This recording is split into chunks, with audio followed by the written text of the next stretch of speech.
दशरथ ने आज्ञा दे के बंदर बहुत मंगाए।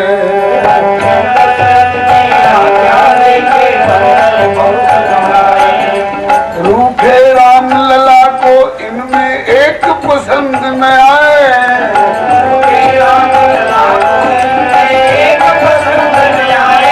कोई समझे ना, कई बंदर आए। देखिए कितना बढ़िया बंदर आया ना, हमको ये नहीं चाहिए। लीजिए देखिए ये उससे भी बढ़िया है। कहा कि कोई कितना भी बढ़िया हो, मैं हर बंदर के लिए नहीं रो रहा हूं। तो कौन बंदर के लिए रो रहे हैं? कहा कि जो बंदर मेरे लिए रो रहा है मैं उसके लिए रो रहा हूं। लोगों को क्या पता कि कौन बंदर था, कहाँ चला गया और किस पेड़ की कौन डाली पर बैठ के रो रहा है। ऐसी कोई बात जो अड़ जाती है तो गुरु वशिष्ठ जी के सामने बात जाती है। गुरु वशिष्ठ जी अंतर्यामी हैं, सर्वज्ञ हैं, ध्यान करके समझ जाएंगे। अंत में चिंतित हुए दशरथ जी बोले गुरु वशिष्ठ से जाके,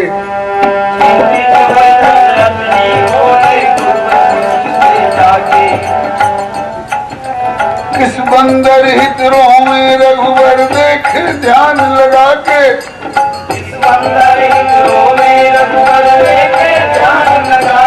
इनके हठ ने हमको असमंजस में डाला। कौशल्या जी के लाला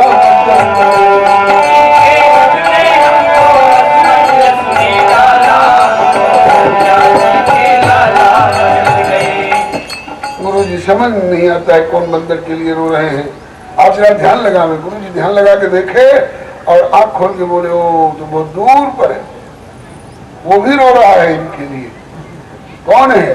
कहा उसकी माँ का नाम है अंजना देवी, उसके पिता का नाम है केसरी और उसका नाम है हनुमान। ऋषिमुख पर्वत पर है।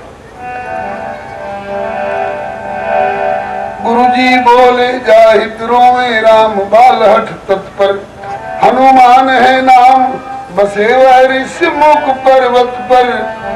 रक्षक कपिसुकंठ का, रक्षक कपिसुकंठ का माँ अंजनी का लाला। कौशल्या जी के लाला मचल पड़े। ऋषिमुख पर्वत पर दूत भेजिए, तब बंदर को भी चैन आएगा, इनको भी चैन आएगा। अंत में ऋषिमुख पर्वत पर राजा दशरथ दूत पठाए।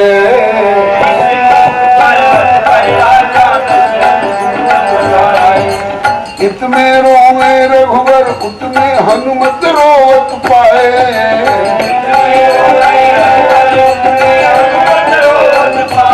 आए तुरंत लिवा के, आए तुरंत लिवा के अवध माही तत्काला।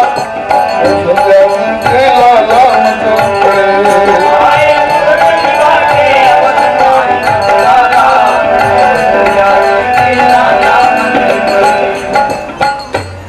भगवत्सल भगवान की जय। बड़ी प्यारी प्यारी लीलाएं हैं। हनुमान जी को बुलाया गया और हनुमान जी बहुत दिन तक अयोध्या में प्रभु के साथ बाल लीला में सहभागी बने रहे। वर्णन आया है उसी विश्राम सागर नामक ग्रंथ में और उसमें उन्होंने उदाहरण दिया है। ये नहीं मैं गढ़ के कह रहा हूं, ये कथा कौन प्रसंग से ली गई है? तो कहते हैं कि सुमिर राम सी संत गुरु गणप गिरा सुखदानी, कहो भुसुंडी के चरित कछु रघुवंश बखान। ये प्रसंग मैंने भुसुंडी रामायण से लिया है, ये प्रसंग मैंने रघुवंश महाकाव्य से लिया है, यह प्रसंग मैंने अगस्त संहिता से ली है। इस प्रकार से उदाहरण दे दे करके बाबा श्री रघुनाथ दास जी ने बताए हैं। वही वर्णन आया है एक बार रघुनंदन को और बच्चों को पतंग उड़ाते हुए देखकर बुड्ढी, यहाँ क्या बोलते हैं पतंग, पतंग उड़ाई जाती है ना, पतंग उड़ाते देखकर रघुनंदन को हुआ कि हम भी पतंग उड़ावेंगे। पतंग मंगाई गई, पतंग में होड़ लगती है, किसकी पतंग सबसे ऊपर जाती है, किसका धागा तेज है। होड़ लगी सब सखन में रहे पतंग उड़ाए, देखे गुड्डी कौन की सबसे ऊपर जाए। होड़ लग गई और इनकी नीचे रही, किंतु प्रभु की भरी उड़ान, भुआ पार कर जा लगी स्वर्ग लोक उद्यान। और उनके नीचे रह गई भूलोक की सीमा में, प्रभु की पतंग भूलोक से ऊपर गई भुवर लोक, भुवर लोक से भी ऊपर गई स्वर्ग लोक। स्वर्ग लोक में देवराज इंद्र का उद्यान, उसमें देवराज इंद्र की पुत्र वधु जयंत की पत्नी वो आश्चर्यचकित हो गई है। मृत्युलोक की उड़ती हुई पतंग स्वर्गलोक तक आई, इसका मतलब कि ये पतंग भी साधारण नहीं हो सकती है, इसका खिलाड़ी सूत्रधार भी प्राकृत नहीं हो सकता है। मैंने सुना था कि परात्पर प्रभु का अवतार होने वाला है, क्या उनकी पतंग तो नहीं है, मैं जांच करूंगी। मैंने पतंग पकड़ ली, अब प्रभु खींचे तो अटकी हुई है, और ढील देते हैं तो डोरा धरती पर आता है। पवन कुमार अज्ञानाथ ताकि छलांग लगाओ, देखो कहां जाकर के ये पतंग अटक गई है। पवन कुमार छलांग मार करके गए स्वर्ग में, देखा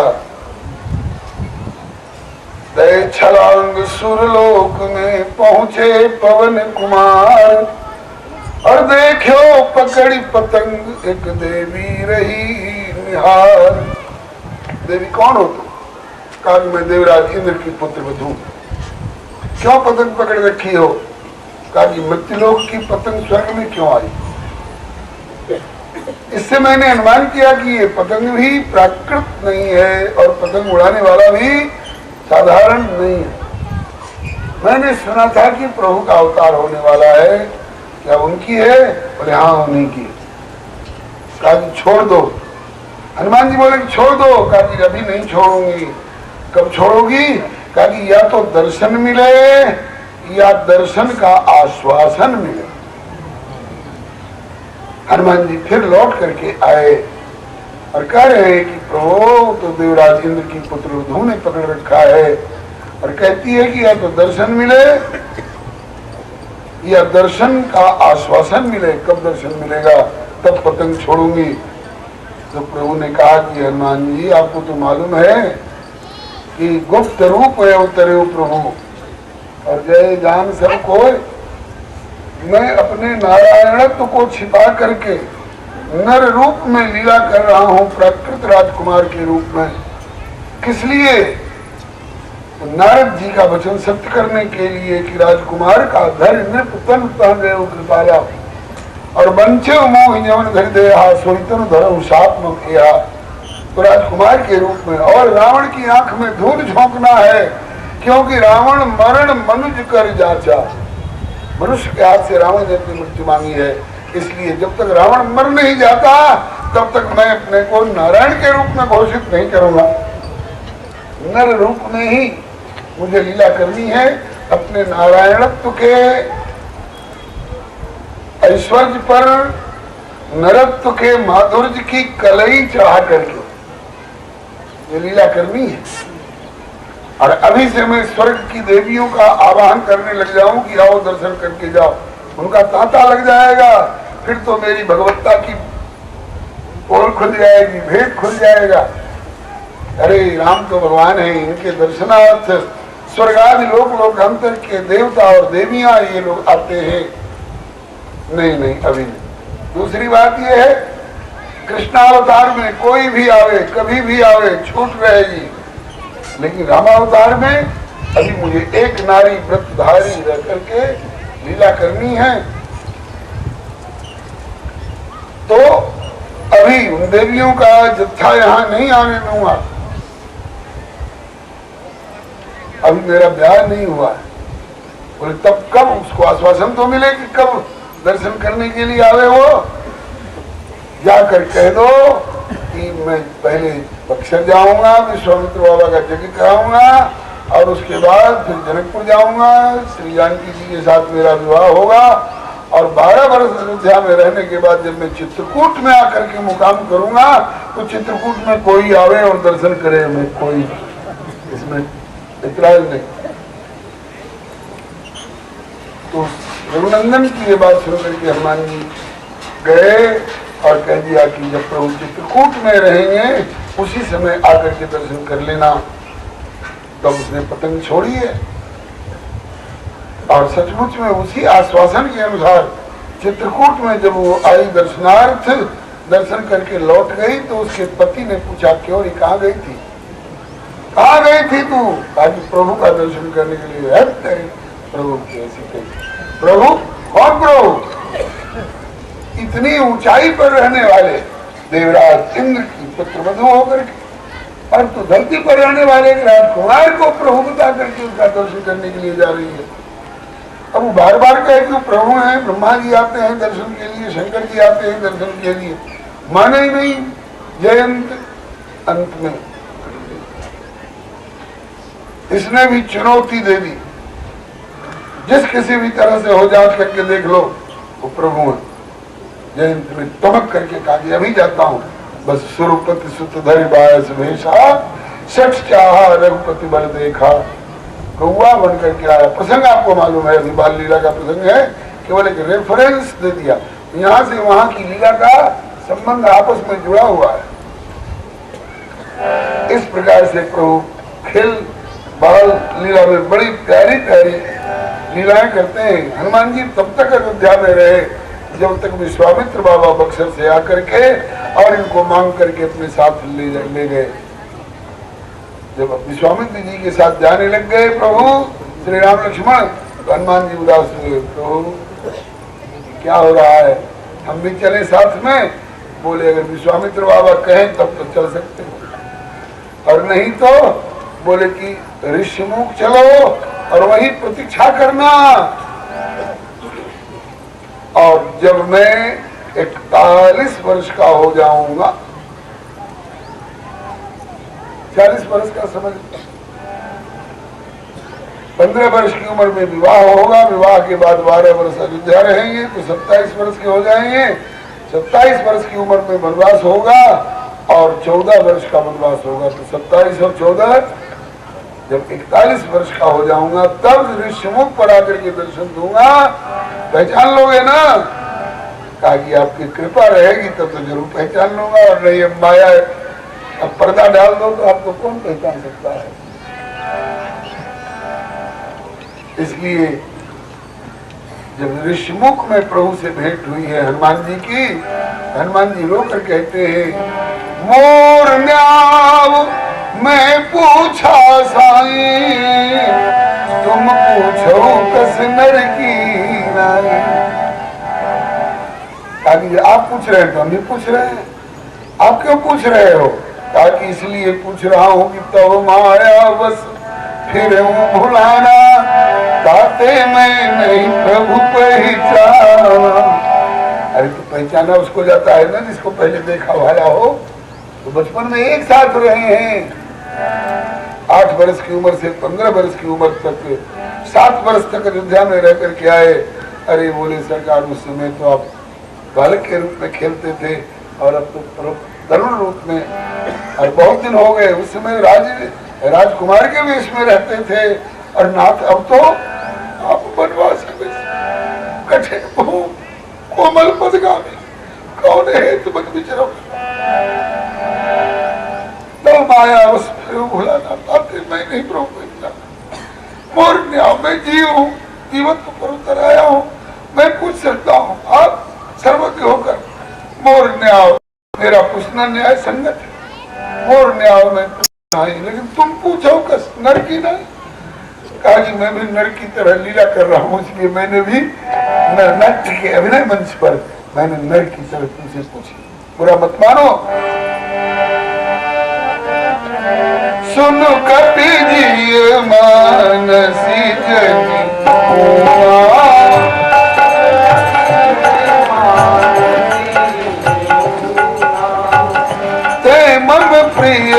लक्ष्मण ते दूना, प्रिय लक्ष्मण ते दूना। बोलिए भगवत्सल भगवान की। बाल लीला की एक झांकी और करके हम तुरंत जनकपुर की ओर चलेंगे। कल एक संकेत मिला था महाराज जी, लोग जनकपुर वाली लीला के लिए ज्यादा उत्सुक हैं, उसकी थोड़ी भूमिका तो बने। श्री हरे नमः। नृप की मणिमयी अंगनाई, राजा दशरथ जी की अंगनाई कैसी है? ईंट की है कि पत्थर की है? ये क्या बोलते हैं, ग्रेनाइट पत्थर, बड़ी चमक सी होती है। ये सब नहीं है। बरणी न जाई रुचिर अंगनाई,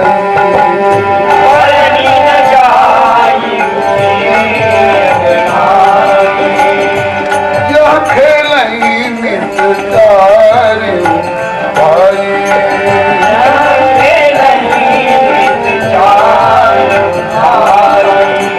नृप मंदिर सुंदर सब भांति,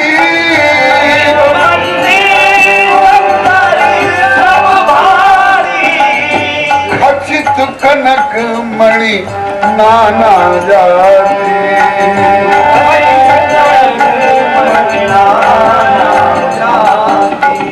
सोने की अंगनाई है और सोने के फर्श पर नाना जाति अनेक भांति के रत्न खचित जड़े हुए हैं। उनमें रघुनंदन जब खेलते हैं तो इनका प्रतिबिंब दिखाई पड़ता है। अपना प्रतिबिंब देखकर रघुनंदन कभी नाचते हैं। रूप राशि नाचते हैं, हाँ नाचते हैं। गवाही दिला दूं, 27 कल्प के अनुभवी काकभूषुंडी जी गवाही दे रहे हैं, कहते हैं मैंने देखा है। रूप राशि नृप अजीर बिहारी,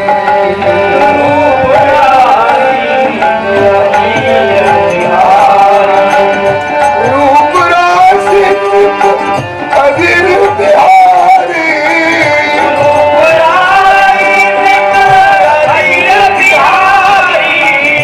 नाच ही निज प्रतिबिंब निहारी,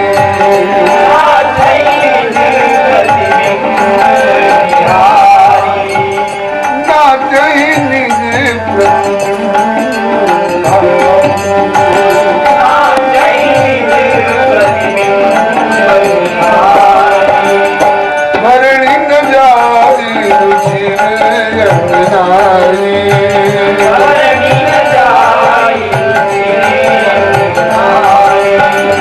जहाँ खेलई नित चारि भाई,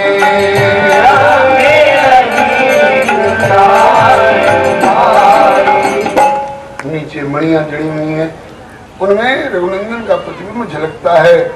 तो उस समय बचपन का भोलापन नाचे निज प्रतिबिंब निहारी, अपने प्रतिबिंब को देखकर नाचते। जब ये नाचते हैं तो प्रतिबिंब भी नाचता हुआ दिखाई पड़ता है। ये दौड़ते हैं तो प्रतिबिंब भी दौड़ता हुआ दिखाई पड़ता है। तो उसको बाहर ये इशारा करते बाहर आ जाओ, तो वो भी ऐसे से कर। और जब बाहर प्रतिबिंब नहीं आता है तब रोते हैं।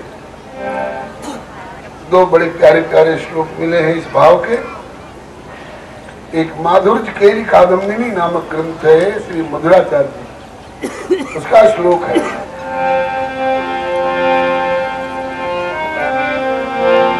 रत्न स्थले लानुचर कुमार, संक्रांत माग्नीय मुखार विन्दम, आदातु काम तदलाभ खेदात, निरीक्ष धात्री वदनम अनुरोध।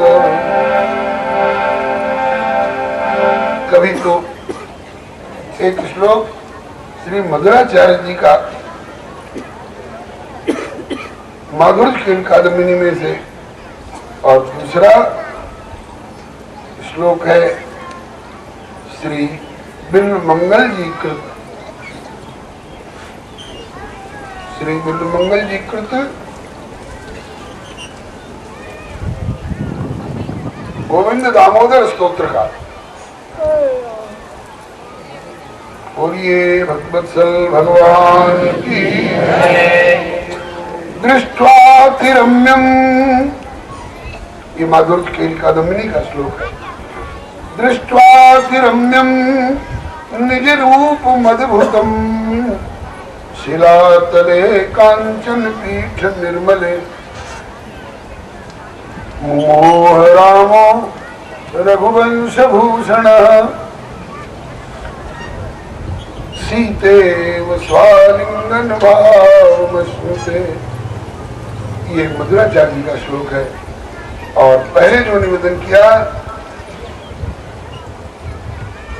रत्न स्थले, उस रत्न जट स्थल पर जानुचर कुमार, जानुचर मैंने अपने दोनों घुटने और दोनों हथेली के बल घुटुरुवन चाल चल करके और खेल रहे थे। उस समय की ये बात है।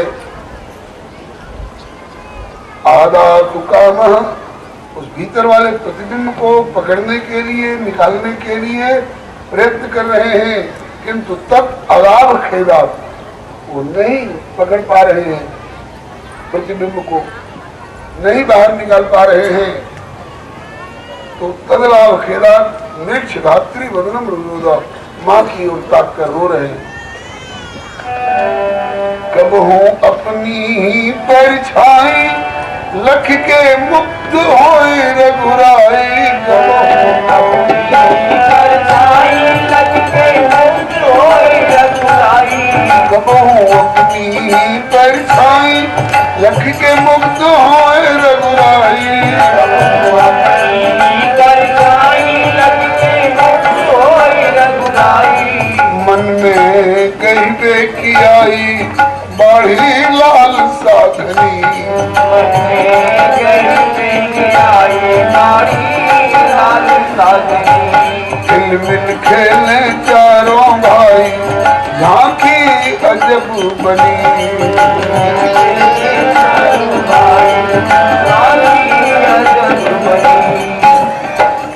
जब रुदन करते हैं, माँ गोदी में उठाती हैं, आंसू पूछती, लाल जी क्यों रो रहे हो? तो कहते हैं कि माँ ये बाहर क्यों नहीं आवे? ये बाहर क्यों नहीं आती है? कौन? अरे यही अंगनाई के भीतर भीतर जो मेरे संग संग धावे। माँ ये बाहर क्यों नहीं आवे? ठाड़ो हूँ तो वो ही ठाड़ी और भगूं तो ये भी पलावे। बैठो हूँ तो ये भी बैठे और पोढ़ू तो ही सो लावे। माँ ये बाहर क्यों नहीं आवे? चूमू तो ये भी मुख चूमे और बोलूं तो बतरावे। नाचूं तो मेरे संग संग नाच और गाऊं तो ये भी गावे। माँ ये बाहर क्यों नहीं आए? और करे सो तो ठीक, किंतु या की एक बात नहीं भावे। कहूं कि बाहर आ जाओ कोई अंगूठा मोही दिखावे। माँ ये बाहर क्यों नहीं आवे? धरती के भीतर से अपनी छवि दिखाए तरसावे। दास में निधि नारायण तू क्यों नहीं आए समझावे। माँ जरा उसको समझा दो कि बाहर आ जाओ, मेरे लाल के साथ खेलो। माँ कहती है कि लाल या धरती में कौन आए? कोई हो तब तो आए, धरती में कोई नहीं है। कहा कि अगर कोई नहीं है तो मेरे हर क्रिया की नकल कौन कर रहा है? तो माँ बोली कि तुम्हें जो चलती फिरती दिखे वह तुम्हारी परछाई, लाल या धरती में कौन आए। रघुनंदन हंस गए और बोले माँ आपने उन्हें परछाई समझ लिया। बोले है ही परछाई, समझ क्या लिया, परछाई तो है ना, फिर तो आप पहचानने में भूल कर बैठी। अच्छा मैं नहीं पहचान सकी, आपने तो पहचान लिया हो ना। हाँ मैंने पहचान लिया। बोले कौन है? कहा कि केवल जानो मत परछाई मेरी दुल्हन धरती माई। केवल जानो मत परछाई मेरी दुल्हन धरती माई। केवल जानो मत परछाई मेरी दुल्हन धरती माई। केवल जानो मत परछाई मेरी दुल्हन धरती माई। मेरी दुल्हन धरती माई। कैसे बाहर आवे नाही सो बता दे जननी। कैसे बाहर आवे नाही सो बता दे जननी। खिल मिल खेले चारों भाई घाटी अजब बनी। चारों भाई घाटी अजब बनी। मेरी दुल्हन है माँ। माँ बोली धत तेरे की लाल तुम बड़े भोले भाले हो। कैसे माँ? कहा कि परछाई को, प्रतिबिंब को आपने अपनी दुल्हन मान लिया। किसी की दुल्हन धरती में होती है क्या? तो राघव कहते हैं कि माँ औरों की दुल्हन धरती में हो चाहे नहीं हो, लेकिन मेरी दुल्हन तो धरती में ही होती है। नहीं लाल इस बात पर हट मत करो, ताकि मैं जो कह रहा हूं सत्य है। ये कौन बोल रहा है? सत्यव्रतम सत्य परम त्रिसत्यम सत्यस्य योनिं निहितं च सत्ये सत्यस्य सत्यमृत सत्य नेत्रम सत्यात्मकं त्वां शरणं प्रपन्ना। ये कौन बोल रहा है? जन्माद्यस्य यतोन्नयादितरतश्चार्थेषु हृद्यस्वरात् यतो वा इमानि भूतानि जायन्ते येन जातानि जीवन्ति यत् प्रयन्त्यभिसंशन्ति तद्विजिज्ञासस्व तद्ब्रह्म। जन्माद्यस्य यतोन्नयादितरतश्चार्थेषु हृद्यस्वरात् तेने ब्रह्म हृदय आदि कवे मुह्यं यत् सूर्या तेजो वायुर्मदां यथा विनिमयो यत्र सर्गो मृषा धाम्ना स्वेन सदा निरस्तकुहकं सत्यम परम धीमहि। परम सत्य स्वरूप परमात्मा बोल रहे हैं, बाल लीला में बोल रहे हैं। इससे क्या? गोस्वामी जी ने बाल लीला पर भी दिव्यता की मोहर लगाई है। बाल वचन बिनु अर्थ के लगते होंगे, बिना अर्थ के, बिना सिर पैर की बात। केवल जानो मत परछाई मेरी दुल्हन धरती माई। कहते हैं कि वो परम सत्य स्वरूप परमात्मा बोल रहा है, तो उसकी बात झूठी कैसे हो जाएगी? माँ पता लगा लेना, जब मेरा ब्याह हो करके दुल्हन घर में आवे तो मेरी दुल्हन से पूछ लेना कि तुम किसी माँ की पेट से निकली हो कि धरती से निकली हो। बोलो भगवत्सल भगवान। चुनौती दे दी, चैलेंज कर दिया, पता लगा लेना। जब आपके पुत्र वधू आवे, मेरी दुल्हन आवे, तो उसे पूछ लेना कि तुम किसी माँ के पेट से पैदा हुई हो कि धरती में से प्रकट हुई हो। मेरी दुल्हन कबूल करेगी। कहा कि और इनकी